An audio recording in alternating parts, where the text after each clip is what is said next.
Мерзкая, злобная горгулья. Мы не учимся защищать себя. Мы не готовимся к сдаче сов. Она собирается захватить всю школу.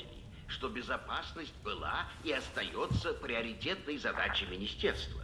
Мы располагаем исчерпывающими доказательствами того, что эти исчезновения – дело рук известного убийцы Сириуса Блэк.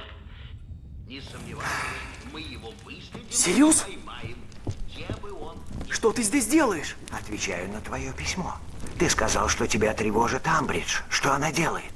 Учит вас убивать полукровок? Она не разрешает нам использовать магию. Это неудивительно. По нашим сведениям, Фадж не хочет, чтобы вас обучали борьбе. Борьбе? Он что, думает, что мы собираем армию магов? Именно так он и думает, что Дамблдор собирает армию, чтобы захватить министерство. Фадж все больше превращается в параноика.